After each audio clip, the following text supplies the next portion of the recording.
चाहता है। श्री रवि पटोदिया जी। अपनी जगह में रह करके आप बोल सकते हैं, देख रहे हैं पूरा। सर्वप्रथम तो मैं माननीय मुख्यमंत्री जी का भदोही में स्वागत करता हूं और कालीन उद्योग से केवल एक बात कहना चाहता हूं। हेलो, कालीन उद्योग की तरफ से एक बात कहना चाहता हूं माननीय, ये हाथों का जादू है। कालीन जो है ये बनाने वालों के हाथों में जादू है। इस उद्योग में अपार संभावनाएं हैं। 2 कार्य मेरी कंपनी ने किए हैं, जो कि विश्व का सबसे बड़ा कालीन हमने बनाया है, जो दुनिया में कोई दूसरा देश नहीं बना सकता था। वो कालीन हमने कजाकिस्तान में बना के सप्लाई किया है। और वर्ल्ड का एक कारपेट और बनाया है मुख्यमंत्री जी, जो वर्ल्ड का finest hand noted woollen carpet है, जिसमें 4900 नॉट्स 1 स्क्वायर इंच में है, जो कि एक अद्भुत कला है। तो मेरा कहना है कि ऐसी इंडस्ट्री को जिसमें इतनी कला निहित है, और जब आप पूरा इसका विचरण करेंगे तो आप देखेंगे कितनी कलाकारी है। इस उद्योग को मेरी केवल एक मांग है मान्यवर कि इसको एक विशेष दर्जा दीजिए। इसको अन्य उद्योगों के समकक्ष रख के इस उद्योग के साथ न्याय नहीं हो रहा है। इसके लिए कोई एक विशेष विचार समिति, कोई समिति का गठन करवाइए। हम लोग अपनी बात बता सके आपको, फिर आपको सही लगे तो आप इसको विशेष दर्जा दीजिए। मेरा केवल यही आग्रह। धन्यवाद जी।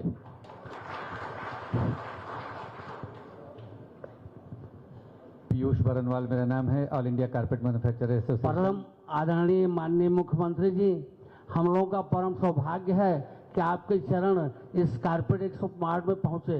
इस समय हम लोगों के सामने बहुत बड़ी परेशानी ट्रंप के बैरियर से आ गई है, जो 50% उन्होंने लगा दिया है। हम सारे एक्सपोर्टर की तरफ से आपसे विनम्र निवेदन करते हैं कि संकट की घड़ी में आप सबकी तरफ से हम लोगों को सहायता प्रदान की जाए। धन्यवाद। धन्यवाद जी। भाई हाजी हबीब जी।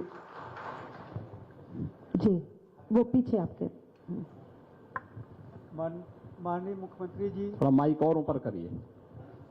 आपका हार्दिक स्वागत और अभिनंदन कि आपकी इस कालीन उद्योग के प्रति प्रतिबद्धता और कटिबद्धता दर्शित करती है कि भारत में 49वां और यूपी का या भदोही का चौथे प्रोग्राम में एक्सपो में दूसरी बार लगातार आना आपकी कालीन उद्योग के प्रति लगाव और आपकी प्रतिबद्धता साबित करती है।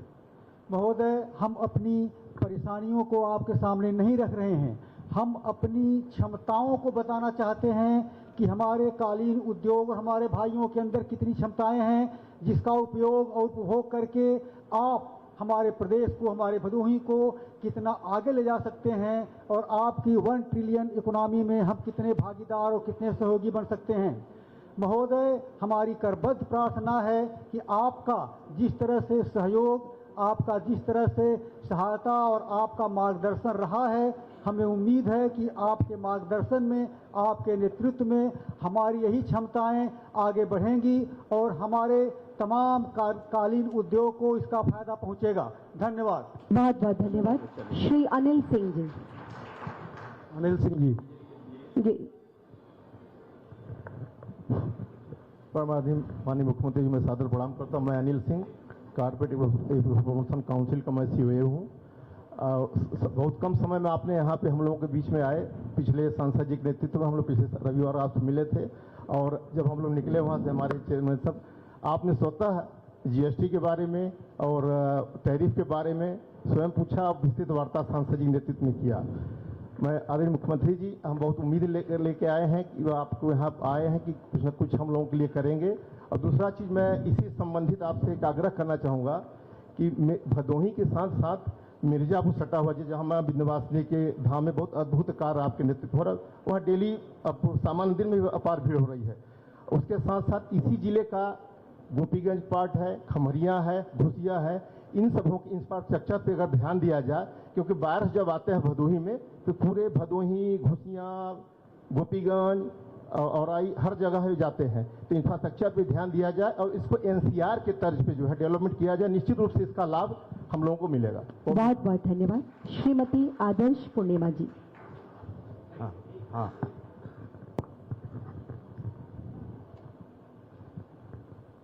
माँ शारदा, माँ शक्ति सबके वरद पुत्र के स्वरूप आपको मैं नमन करती हूँ पहले। और मेरी एक कामना है कि अध्यात्म और राजनीति का जब भी मेल हुआ है तब हमारे देश ने एक विलक्षण सहयोग दिया है, चाहे वो चाणक्य और चंद्रगुप्त मौर्य का रहा हो या जब भी। आज भी हम आपसे वही उम्मीद करते हैं कि अध्यात्म और राजनीति का ये जो संयोग हो रहा है तो हम हर पथ पे आगे बढ़ें। इस उद्योग से मैं 40 वर्षों से जुड़ी हूँ पिछले, लेकिन आज जो स्थिति है वो थोड़ा डामाडोल करने वाली है और सभी लोग भीतर से घबराए हुए हैं। लेकिन मुझे पूरी उम्मीद है कि आपका संरक्षण और आपका मार्गदर्शन हम लोगों को आगे ले जाएगा और सतत उन्नति के पथ पे ये लोग भविष्य में बढ़ते रहेंगे और कारपेट उद्योग भी बढ़ता रहेगा। इसी कामना के साथ मैं देखिए, आप लोगों को घबराने की कतई आवश्यकता नहीं है। जब चुनौती आती है तो ये मान करके चलिए कि आपके लिए उसमें अवसर की बहुत सारी गुंजाइश है।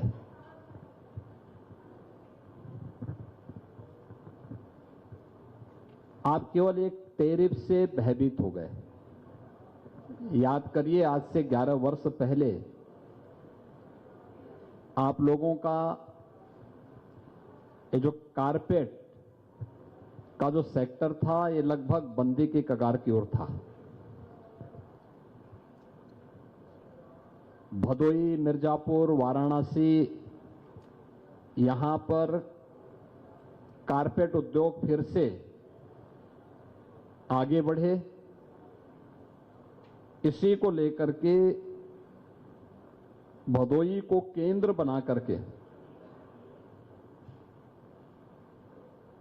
कारपेट का एक्सपो मार्ट यहां पर बनाया गया है। ये प्रधानमंत्री मोदी जी के कारपेट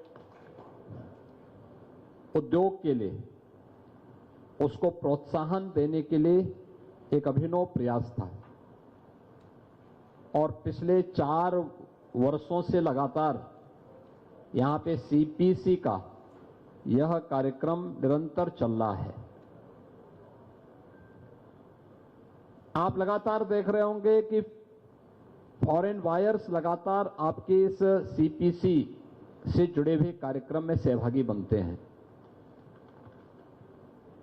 टैरिफ यूएस ने लगाया है, एक देश ने,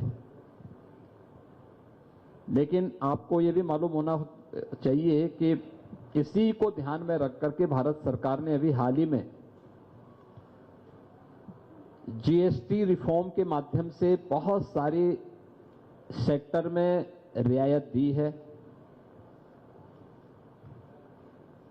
एफटीए के माध्यम से यूएई के साथ, यूके जैसे देशों, यूके के साथ और दुनिया के अन्य तमाम देशों के साथ हमारे जो एग्रीमेंट हो रहे हैं, या आपको वहां पे फ्री एग्रीमेंट करने के लिए एक नया प्रोत्साहन भी है प्रधानमंत्री मोदी जी के द्वारा। हम लोगों ने टैरिफ की चुनौती का सामना करने के लिए स्वयं एक हाई लेवल कमेटी गठित की है और मुझे लगता है कि उसमें कोई ना कोई रास्ता निकलेगा। राज्य सरकार ने भी इस मामले में लगातार भारत सरकार के संपर्क में भी है और अपने स्तर पर भी हम लोग अपने कारपेट सेक्टर हो या फिर उत्तर प्रदेश में तो हम लोगों ने एमएसएमई के सेक्टर में बहुत कुछ किया है। 1 डिस्ट्रिक्ट 1 प्रोडक्ट के तहत हर एक जनपद में कुछ ना कुछ ऐसा उद्यम हमने स्थापित किया है जो लाखों लोगों को रोजगार और नौकरी की गारंटी तो देता ही है, लेकिन साथ साथ उस क्षेत्र के विकास में भी अपना योगदान देता है। उस इकोसिस्टम को स्थानीय स्तर पर डेवलप करने का प्रयास हमारे स्तर पर भी होना चाहिए और ये मान करके चल लेना कि एक देश अगर आप पे टैरिफ लगा करके आपको हतोत्साहित कर रहा है तो आपको हतोत्साहित नहीं होना, बल्कि उससे और प्रोत्साहित होना है कि एक देश में अगर चैलेंज आएगा तो हम 10 नए देशों के लिए अपने रास्ते खोलेंगे। आप अनुमान करिए, जब पहला सीपीसी हुआ था उस सीपीसी के माध्यम से जो पहला एक्सपो मार्ट के कार्यक्रम यहां पर हुए थे, इस एक्सपो मार्ट में जो कार्यक्रम हुआ था उस समय जो फॉरेन बायर्स थे उनकी संख्या बहुत कम थी, और आज मेरा अनुमान है कि लगभग 88 देशों के 300-400 से ज्यादा लोग यहां पर फॉरेन बायर्स आ रहे हैं या उनके प्रतिनिधि आ रहे हैं। ये संख्या लगातार बढ़ रही है और ये बढ़ती हुई संख्या इस बात को बताती है कि न केवल नेशनल मार्केट में बल्कि ग्लोबल मार्केट में आपकी कारपेट की मांग है। हमें केवल उसके लिए अपने आप को तैयार करना होगा और सरकार आपके साथ में खड़ी है।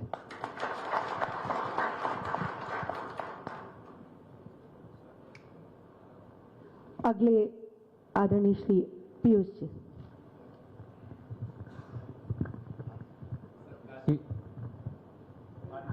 काशी प्रयाग के मध्य विंध्य क्षेत्र में इस भदोही जैसे छोटे नगर में आपका बेहद आना हम लोगों को कृतकृत्य करता है। हमारा उद्योग सर साल में 17,000 करोड़ का एक्सपोर्ट करता है और 25 से 30 लाख लोगों को रोजगार देता है। और जब हमारे देश में सुई नहीं बनती थी, आज़ादी के पहले से कालीन का निर्माण होता चला रहा है, इनमें कोई मशीनरी और उसका उपयोग नहीं है। तो और निरंतर प्रगति पे रहा है सरकार के सहयोग से। आपका आना ही हमारे लिए बहुत उत्साहवर्धक है। कम से कम इसकी जो प्रक्रियाएं हैं 28 से 30 प्रक्रियाओं से गुजर कर एक कालीन बनता है, और सब जो लोग गांव में काम करते हैं बिना किसी समय के दबाव के एक तरह से आर्थिक स्वावलंबन महिलाओं को सबको प्रदान करता है। अपने घरों पे अपने सुविधा के हिसाब से घंटों से काम करते हैं। बस आपकी कृपा दृष्टि रही तो ये उद्योग ऐसे ही फल फूल करते। यही तो हमारी ताकत है। और देखिए, इसमें हम दो चीजें यहां पे करने जा रहे हैं। भदोही के कारपेट क्लस्टर को डेवलप करने के लिए और मजबूती देने के लिए वाराणसी मिर्जापुर एक डेवलपमेंट रीजन को भी हम लोग आगे बढ़ा रहे हैं।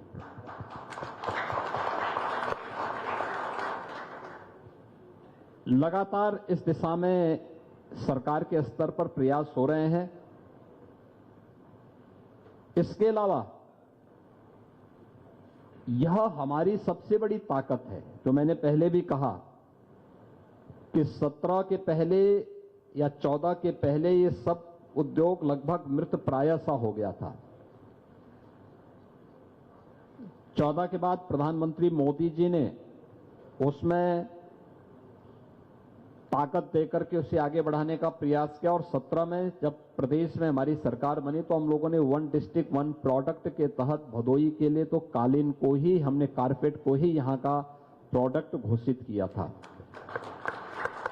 इसके अलावा उत्तर प्रदेश के 75 डिस्ट्रिक्ट हैं, सभी जिले के लिए एक एक प्रोडक्ट को हम लोगों ने वहां के लिए चिन्हित किया, और 1 डिस्ट्रिक्ट 1 प्रोडक्ट को न केवल ब्रांडिंग की बल्कि उसको डिजाइन के साथ, पैकेजिंग के साथ, मार्केट के साथ जोड़ने के लिए भी अपने स्तर पर प्रयास किए।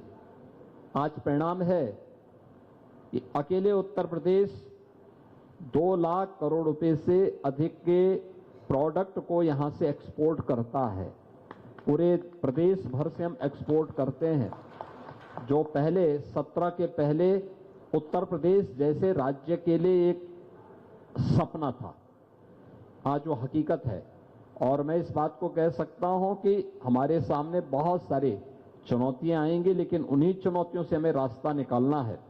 और मेरा मानना है कि कारपेट उद्योग और सिल्क क्लस्टर के रूप में जो ये वाराणसी मिर्जापुर जोन जाना जाता है, एक कारपेट और सिल्क क्लस्टर को आगे बढ़ाने में सरकार पूरी तरह प्रतिबद्ध है और इसको आगे बढ़ाने में हर प्रकार का सहयोग करेगी। बहुत बहुत धन्यवाद माननीय मुख्यमंत्री जी। और अगला नाम आदरणीय अफशान जी, अफशान नसीम अंसारी साहब।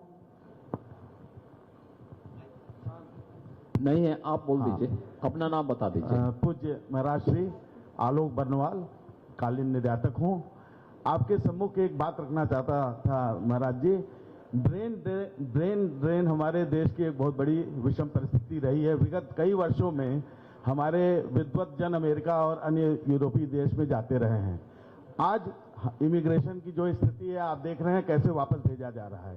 इसी तरह हमारे क्षेत्र का जो है संबल था श्रम शक्ति, और श्रम का पलायन शहरों की तरफ बड़ी तेजी से विगत 10 वर्षों में हमारे प्रदेश से, हमारे क्षेत्र से हुआ है।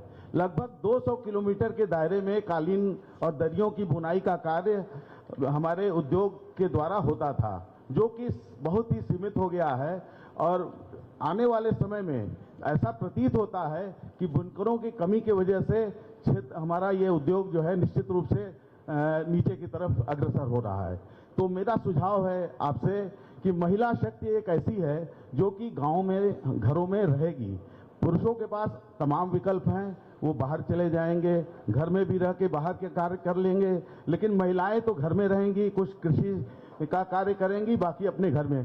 तो इस उद्योग को विशेष रूप से महिलाओं के साथ जोड़ने का उपक्रम किया जाए, ताकि महिलाएं घर में तो रहें ही, आर्थिक रूप से संबल भी बने, और हमारा उद्योग जो कि एक हेरिटेज है, कई वर्षों की हमारी थाती है, ये जीवित रहे। यही सुझाव है सर। नहीं, धन्यवाद जी आपको। बहुत बहुत धन्यवाद। ये अंतिम वक्ता थे। अब मैं बड़े ही आदर और सम्मान के साथ मंच की अनुमति से अनुरोध करती हूँ, भदोही को प्रगति के पथ पर अग्रसर बनाने के लिए प्रयत्नशील और बनाने वाले हम सब के प्रेरणा स्रोत माननीय मुख्यमंत्री जी से अनुरोध कि आज हम सबको इस अवसर पर अपना आशीर्वाद प्रदान करें, हमारा मार्ग प्रशस्त करें।